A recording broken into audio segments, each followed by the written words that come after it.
नमस्कार, मैं हूं आपके साथ में श्वेता गर्ग और आप देख रहे हैं 4 TV न्यूज। अब वक्त हो चला है उत्तराखंड की खास खबरों का। पहली खबर देहरादून से है, जहां देहरादून उत्तराखंड से जुड़ी बड़ी खबर सामने आ रही है। जब मुख्यमंत्री पुष्कर सिंह धामी पहुंचे हैं जौली ग्रांट एयरपोर्ट, जहां उन्होंने भाजपा के राष्ट्रीय अध्यक्ष जेपी नड्डा का स्वागत किया है। इस वक्त की बड़ी खबर आपको देहरादून से बताई जा रही है, जहां पर देहरादून उत्तराखंड से जुड़ी बड़ी खबर है, जहां मुख्यमंत्री पुष्कर सिंह धामी पहुंचे हैं जौली ग्रांट एयरपोर्ट, जहां उन्होंने भाजपा के राष्ट्रीय अध्यक्ष जेपी नड्डा का स्वागत किया है।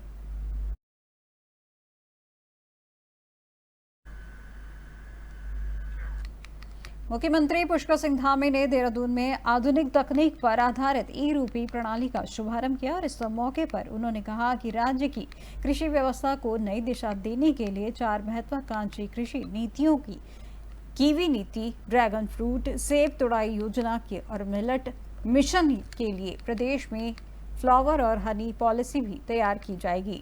मुख्यमंत्री ने कहा कि ये सभी योजनाएं राज्य की कृषि विविधता को बढ़ावा देंगी और कृषकों की आय में वृद्धि का आधार बनेगी। और इस मौके पर मुख्यमंत्री ने कहा कि रूपी प्रणाली राज्य के अन्नदाताओं के लिए एक नई पहल है और यह प्रणाली किसानों के लिए पारदर्शी, तेज और बिचौलिया मुक्त डिजिटल भुगतान का नया माध्यम बनेगी। और इस प्रणाली के तहत पायलट परियोजनाओं में किसानों को मिलने वाली अनुदान राशि ई वाउचर के माध्यम से सीधे उनके मोबाइल पर भेजी जाएगी, जिसे वे अधिकृत केंद्रों या विक्रेताओं से खाद, बीज, दवाएं आदि खरीदने में उपयोग कर सकेंगे। मुख्यमंत्री ने ई प्रणाली को सफल क्रियान्वयन के लिए अधिकारियों को निर्देश दिए कि गांव-गांव में प्रशिक्षण कार्यक्रम आयोजित कर किसानों को जागरूक किया जाए, ताकि वे इस तकनीक का समुचित लाभ उठा सकें।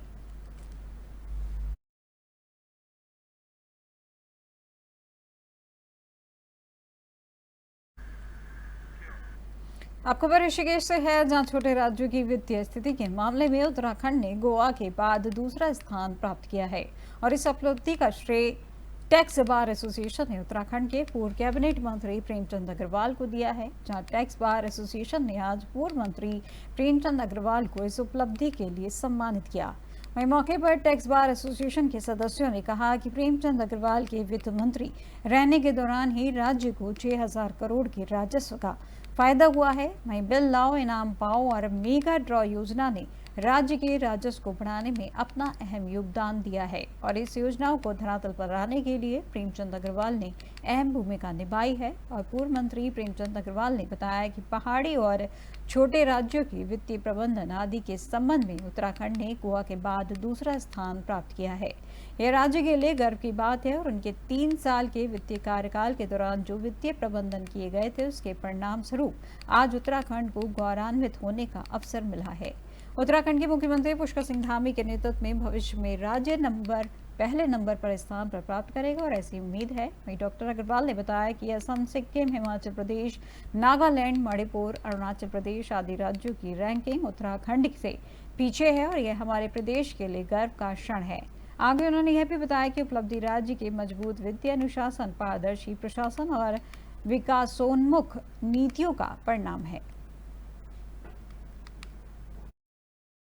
रीज़न यही रहा कि अथक प्रयासों के कारण अपना जो हमारा, क्योंकि वित्तीय प्रबंधन वाली जो बात आई है कि हमारी उत्तराखंड स्टेट का वित्तीय प्रबंधन इतना अच्छा था कि जिसके फलस्वरूप हमने पीछे 15-16 स्टेट्स को छोड़ के हम नंबर 2 की पोजीशन पे आ गए। और आगे भी प्रयास यही रहेगा, जो हमारी सरकार है उसका यही प्रयास है कि हम नंबर 1 उत्तराखंड के अंदर, और उत्तराखंड क्या देश के अंदर आए, जो छोटे राज्य हैं हमारे देश के। सबसे पहले तो मैं उत्तराखंड वासियों को बहुत बधाई दे रहा हूं और अपने यशस्वी मुख्यमंत्री आदरणीय पुष्कर सिंह धामी जी का अभिनंदन कर रहा हूं, जिनके मार्गदर्शन में हमारा वित्त विभाग को एक बहुत बड़ी उपलब्धि हासिल हुई है। एक सर्वे में गोवा के बाद जो छोटे राज्य हैं उसमें उत्तराखंड को दूसरा नंबर। धर्मनगरी हरिद्वार में विधायक मदन कौशिक तिरंगा शौर्य सम्मान यात्रा ऑपरेशन सिंदूर की शानदार सफलता का उत्सव मनाने तथा हमारे वीर सैनिकों के अदम्य साहस, शौर्य, पराक्रम को नमन करने को एक अवसर है। और आज हम सभी नगरवासी इस शौर्य यात्रा के साक्षी बनते हुए गर्व महसूस कर रहे हैं। इस ऑपरेशन में यह दिखा दिया है कि अगर कोई भारत की ओर आंख उठाकर देखेगा तो उसको इसी तरह का अंजाम भुगतना होगा।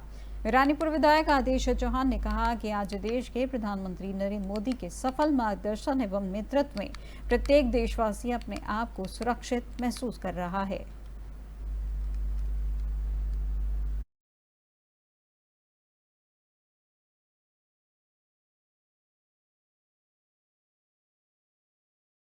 अब खबर ऋषिकेश से है, जहां पर आज तिरंगा शौर्य सम्मान यात्रा निकाली गई। जब मुखर्जी चौक से शुरू हुई तिरंगा ये शौर्य सम्मान यात्रा मुख्य मार्गों से होते हुए त्रिवेणी घाट पहुंची और त्रिवेणी घाट पर तिरंगा शौर्य यात्रा का समापन हुआ। यात्रा में कैबिनेट मंत्री रेखा आर्य, पूर्व कैबिनेट मंत्री प्रेमचंद अग्रवाल सहित सैकड़ों शहर के लोग शामिल हुए। ऑपरेशन सिंदूर की सफलता पर इस दौरान जनता में काफी उत्साह देखा गया। रैली के दौरान हिंदुस्तान जिंदाबाद, वंदे मातरम और भारत माता की जय के नारे भी लोगों ने लगाए। वहीं ऑपरेशन सिंदूर में भाग लेने वाले वीर सैनिकों को, वायु सेवा, नौसेना और सभी सुरक्षा बलों को लोगों ने नमन किया। और कैबिनेट मंत्री रेखा आर्या ने कहा कि भारत सरकार दुश्मनों को हर मुंह तोड़ जवाब देने में सक्षम है। हमारी खामोशी को कोई कमजोरी न समझे। उन्होंने यह भी कहा कि भारत के वीर जवानों के सम्मान में यह यात्रा निकाली गई है और इस यात्रा में तमाम साधु संतों ने भी हिस्सा लिया और सुरक्षा के तौर पर पुलिस की मौजूदगी रही।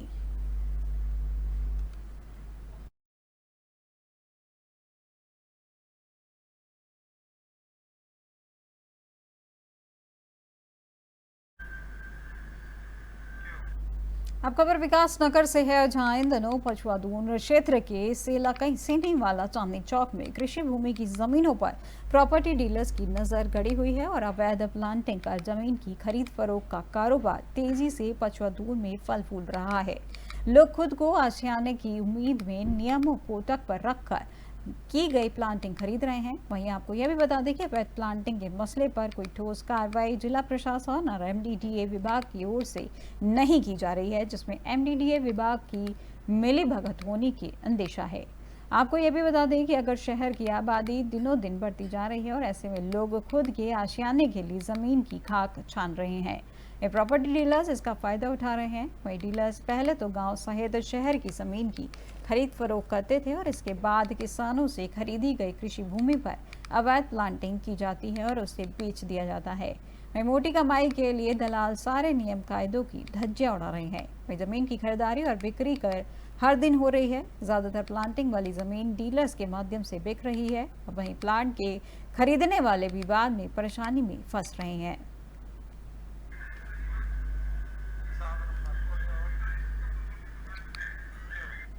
चक्राता विधानसभा के त्यूनी थाना क्षेत्र में गांव में अफीम की खेती की बड़ी खबर सामने आई है। जैसे ही ये सूचना त्यूनी थाना पुलिस को लगी तो पुलिस ने त्वरित कार्रवाई करते हुए 12 हेक्टेयर भूमि पर अवैध रूप से की जा रही अफीम की खेती को नष्ट कर आरोपी के विरुद्ध मुकदमा दर्ज कर लिया है।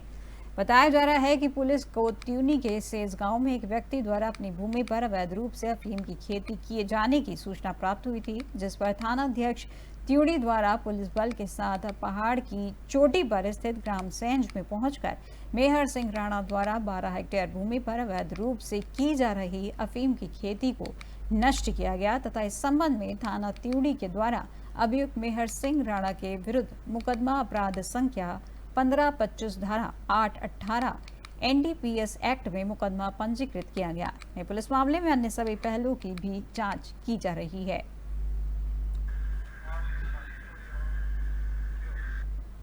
मसूरी में शनिवार की देर शाम को मसूरी कोलू खेती के पास एक जीप अनियंत्रित होकर सड़क पर पलट गई, जिससे उसमें आग लग गई। जीप में आग लगने से सड़क के दोनों ओर वाहनों का लंबा जाम लग गया, जिससे लोगों को भारी परेशानियों का सामना करना पड़ा।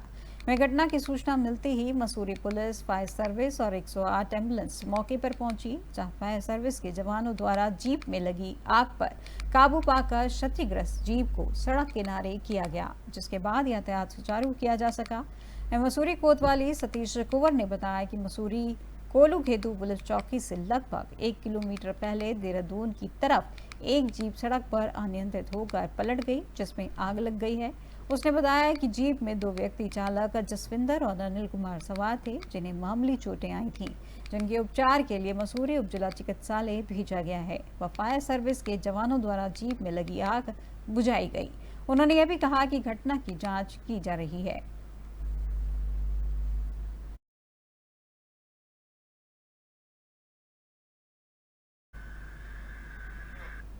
टिहरी गढ़वाल के थाना मुनिकीरेती क्षेत्र के तपोवन में रिजॉर्ट के संचालक नितिन देव की हत्या का पुलिस ने खुलासा किया है। एसएसपी आयुष अग्रवाल के निर्देशन में 6 विशेष टीमें गठित कर अंतर्राज्यीय स्तर पर दबिश दी गई, जहां जांच में चौंकाने वाले तथ्य सामने आए हैं कि इस सुनियोजित हत्या की साजिश देहरादून जेल में रची गई थी। वह हत्या की सुपारी बिहार निवासी अपराधी बिमलेश उर्फ विकास को दी गई थी। वहीं पुलिस ने अभियुक्त बिमलेश उर्फ विकास को बिहार से गिरफ्तार किया है। वहीं पूछताछ में उसने हत्या की साजिश, सुपारी कनेक्शन तथा अन्य अभियुक्तों की संलिप्तता की पुष्टि की है। पुलिस महानिदेशक उत्तराखंड दीपम सेठ ने पुलिस टीम के उत्साहवर्धन के लिए 50,000 की नगद धनराशि से पुरस्कृत करने की घोषणा की है। साथ ही फरार शूटरों व अन्य संलिप्त अपराधियों की गिरफ्तारी के निर्देश भी एसएसपी टिहरी को दिए गए हैं।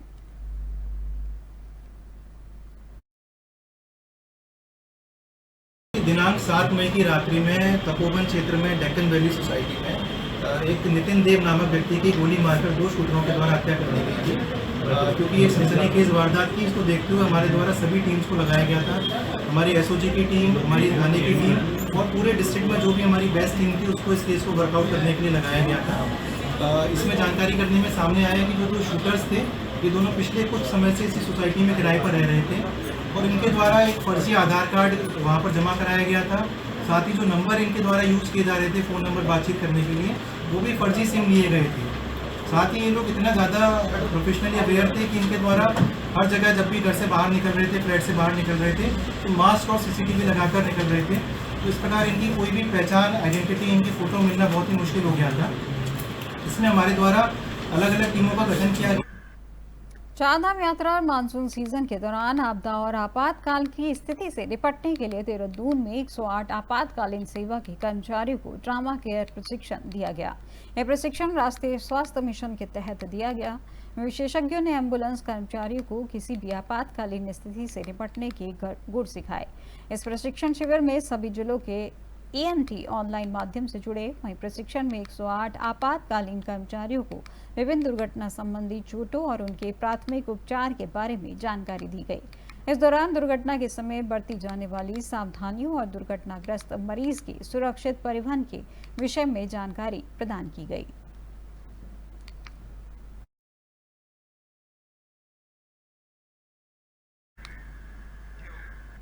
पहाड़ों की रानी मसूरी में तिब्बती समुदाय ने शनिवार को 11वें पंचेन लामा गडेन चेक्के के नेमा की गुमशुदगी के 30 साल पूरे होने पर शांतिपूर्ण विरोध प्रदर्शन और कैंडल मार्च का आयोजन किया। यह प्रदर्शन मसूरी हैप्पी वैली से पुरुष शुरू हुआ, जहां पर माल रोड होते हुए गांधी चौक पहुंचा। वहीं तिब्बती धर्मगुरु दलाई लामा द्वारा 1995 में गेडुन चोएकी के पंचेन लामा के रूप में मान्यता दी गई थी, जहां मात्र 6 वर्ष की उम्र में उनके परिवार सहित 17 मई 1995 को चीन सरकार द्वारा अगवा कर लिया गया था। तब से लेकर आज तक उनका कोई ठोस सुराग सामने नहीं आया है। इन प्रदर्शनकारियों ने चीन सरकार से गेडुन की रिहाई की और उनके हालात के बारे में पारदर्शी जानकारी देने की मांग की है। उन्होंने अंतर्राष्ट्रीय समुदाय और मानवाधिकार संगठनों से भी अपील की है कि वे इस विषय पर दबाव बनाएं। वहीं मसूरी में आयोजित कार्यक्रम में सैकड़ों तिब्बती नागरिकों, भिक्षुओं और छात्रों ने भाग लिया। वहीं शांतिपूर्ण मार्च के बाद एक कैंडल लाइट सभा आयोजित की गई, जिसमें पंचेन लामा के चित्र के समक्ष मौन प्रार्थना की गई। तिब्बती संसद के एक सदस्य ने कहा कि इनकी एक व्यक्ति नहीं बल्कि एक तिब्बत के धार्मिक और सांस्कृतिक पहचान का प्रतीक है। उनका 30 वर्षों से लापता रहना न केवल एक व्यक्ति की त्रासदी है बल्कि पूरे तिब्बती समाज की पीड़ा है। चीनी सरकार का दावा है कि गेडुन के सुरक्षित हैं और सामान्य जीवन जी रहे हैं, लेकिन आज तक किसी स्वतंत्र एजेंसी से उनकी स्थिति की पुष्टि करने की अनुमति नहीं दी गई है। बता दें कि तिब्बती समुदाय इन दिनों हर साल पंचेन लामा गुमशुदगी दिवस के रूप में मनाता है और यह तिब्बती आंदोलन की चेतना को जीवित रखने का एक महत्वपूर्ण प्रतीक बन चुका है। जो बहुत सी लोगों को पता नहीं है, जैसे हम अभी प्रदर्शन कर रहे हैं, पीसफुल प्रोसेशन जब चल रहा था तो जैसे हम जाते जाते लोग पूछ रहे हैं कि बच्चा खो गया है, क्या है, बहुत सी लोगों को पता नहीं है। पर हम बताना चाहते हैं कि ये हमारा जो है दलाई लामा जी के नीचे जो सबसे बड़े गुरुजी है वो है पंचेन लामा जी। वो जो है वो 1995 से ही इज़ बिन मिसिंग। तो वो जो है चाइना ने उनको किडनैप किया है। तब से लेके 6 साल से किडनैप किया, तब से लेके आज 17 मई आज 30 साल पूरा हुआ है उनके लापता हुए। तो हम चाइना से ये मांग कर रहा है कि वैसे तो क्या है, चाइनीज़ एक बहुत पावरफुल कंट्री है, तो वहाँ पे क्या है, विकासनगर क्षेत्र के डाकपत्तर इंडियन गैस एजेंसी का कार्यालय है और यहाँ पर टेम्पो चालकों के द्वारा गैस की सप्लाई घर घर जाकर की जाती है, जिसका इनको कमीशन मिलता है जो कि 29 रुपये से 50 पैसे और अन्य इसके अलावा 5 रुपये मिलता है। वहीं ये सभी टेम्पो संचालक गैस एजेंसी के कार्यालय के बाहर एकत्रित हुए हैं और जमकर प्रदर्शन किया। वहीं इनका आरोप है कि गैस एजेंसी के इंचार्ज के द्वारा उनके साथ अभद्र व्यवहार किया जाता है और गाली गलौज की जाती है।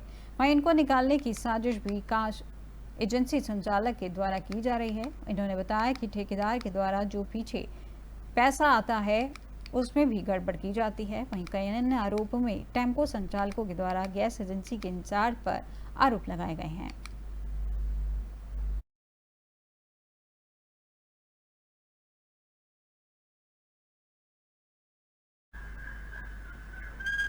भारतीय सुरक्षा मंत्री राजनाथ सिंह ने हाल ही में जम्मू कश्मीर के श्रीनगर एयरबेस का दौरा किया, जहां उन्होंने भारतीय वायुसेना यानी IAF के जवानों से मुलाकात की और इस अवसर पर उनके साथ जम्मू कश्मीर के उपराज्यपाल मनोज सिन्हा और पूर्व मुख्यमंत्री उमर अब्दुल्ला भी मौजूद रहे। इस दौरे के दौरान रक्षा मंत्री ने जवानों के साथ बातचीत की और उनकी मेहनत और समर्पण को सराहा है और पाकिस्तान को कड़ा संदेश दिया कि रक्षा मंत्री के दौरे के क्या मायने हैं। इस पर देखिए हमारी एक खास रिपोर्ट। दरअसल ये दौरा पाकिस्तान को आईना दिखाने के लिए किया गया, क्योंकि पाकिस्तान की सेना और सरकार लगातार जनता से झूठ बोले जा रही है कि पाकिस्तान ने भारत को बेहद नुकसान पहुंचाया है और भारत की सेना का मुंह तोड़ जवाब दिया। लेकिन सच्चाई क्या है, हर कोई जानता है कि ऑपरेशन सिंदूर में भारतीय सेना ने किस तरह से पाकिस्तान को धूल चटाने का काम किया। इसलिए श्रीनगर एयरबेस पर हुई इस मुलाकात में भारतीय वायुसेना के जवानों ने रक्षा मंत्री के साथ मिलकर वंदे मातरम और भारत माता की जय के नारे लगाए। ये नारे देश के सुरक्षा बलों के समर्पण और देश के प्रति उनकी निष्ठा को दर्शाते हैं कि जब तक सेना बॉर्डर पर खड़ी है, भारत की तरफ कोई आंख उठाकर भी देखने की हिमाकत नहीं कर सकता। एयरबेस पर इस उत्साही माहौल ने जवानों की प्रेरणा को और भी बढ़ाया और ये साबित किया कि देश की सुरक्षा में सेना की भूमिका कितनी महत्वपूर्ण है। दौरे के दौरान रक्षा मंत्री राजनाथ सिंह ने पाकिस्तान पर कड़े बयान भी दिए, जिसमें उन्होंने कहा कि क्या हमारे परमाणु हथियार सुरक्षित है। इस सवाल को उठाते हुए उन्होंने पाकिस्तान के परमाणु शक्ति होने पर चिंता जताई। उन्होंने ये भी कहा कि अगर किसी देश के पास इस प्रकार के खतरनाक हथियार हो और वह उसके गलत इस्तेमाल की कोशिश करता है, तो अंतर्राष्ट्रीय समुदाय को गंभीर कदम उठाने चाहिए। आज आतंकवाद के खिलाफ भारत की प्रतिज्ञा कितनी कठोर है, इसका पता इसी बात से चलता है कि हमने उनके न्यूक्लियर ब्लैकमेल की भी परवाह नहीं की है। पूरी दुनिया ने देखा है कि कैसे गैर जिम्मेदाराना तरीके से पाकिस्तान द्वारा भारत को अनेक बार एटमी धमकियां दी गई हैं। आज श्रीनगर की धरती से मैं पूरी दुनिया के सामने यह सवाल उठाना चाहता हूं कि क्या ऐसे गैर जिम्मेदार और रोग नेशन के हाथों में परमाणु हथियार सुरक्षित हैं? मैं दुनिया के सामने यह सवाल खड़ा करना चाहता हूं। मैं मानता हूं कि पाकिस्तान के एटमी हथियारों को IAEA international atomic energy agency की निगरानी में लिया जाना चाहिए। मैं ये कहना चाहूंगा और साफ तौर पर कहना चाहूंगा। राजनाथ सिंह ने पाकिस्तानी आतंकवाद के खिलाफ भी अपनी सरकार के मजबूत रुख को दोहराया और कहा कि देश की सुरक्षा को लेकर कोई भी समझौता नहीं किया जाएगा। उनके इस बयान से साफ है कि भारत अपनी राष्ट्रीय सुरक्षा को लेकर किसी भी प्रकार के समझौते के लिए तैयार नहीं है और किसी भी आंतरिक या फिर बाहरी खतरे से निपटने के लिए पूरी तरह से तत्पर है।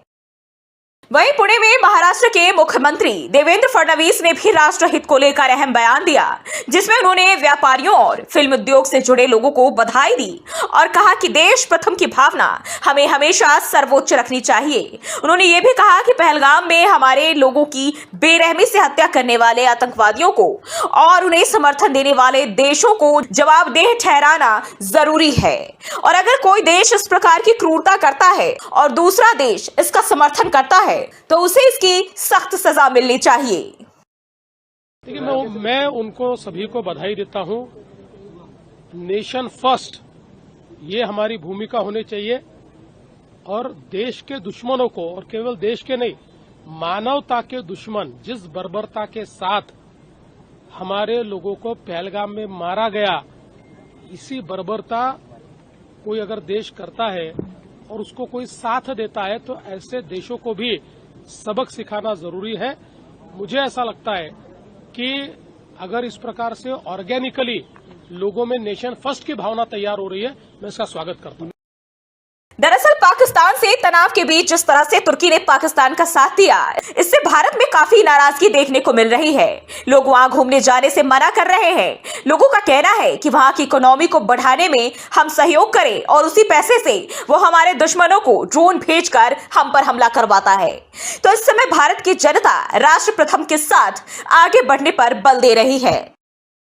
राजनाथ सिंह और देवेंद्र फडणवीस के बयानों से यह स्पष्ट होता है कि भारतीय सरकार अपनी सुरक्षा को लेकर पूरी तरह से सतर्क और जागरूक है। चाहे वह वायुसेना के जवानों की प्रेरणा हो, पाकिस्तान की परमाणु ताकत के संदर्भ में रक्षा मंत्री का बयान हो, या आतंकवादियों के खिलाफ कड़ी कार्रवाई की आवश्यकता का विषय हो, भारतीय नेतृत्व अपनी नीति में दृढ़ और स्पष्ट है। देश की सुरक्षा, राष्ट्रीय हित और मानवता के खिलाफ होने वाली किसी भी क्रूरता के खिलाफ भारत सरकार का रुख स्पष्ट और निर्णायक है। भारत में यह चर्चा जोर पकड़ रही है कि राष्ट्रहित के प्रति जो भावना नागरिकों में विकसित हो रही है, वह देश को एक मजबूत और सुरक्षित भविष्य की दिशा में मार्गदर्शन करेगी। इस प्रकार के बयानों और सक्रिय कदमों से यह साफ तौर पर उत्तराखंड की अब तक की खबरों में फिलहाल बस इतना है और देश दुनिया की तमाम जानकारी के लिए देखते रहिए 4TV न्यूज़। नमस्कार।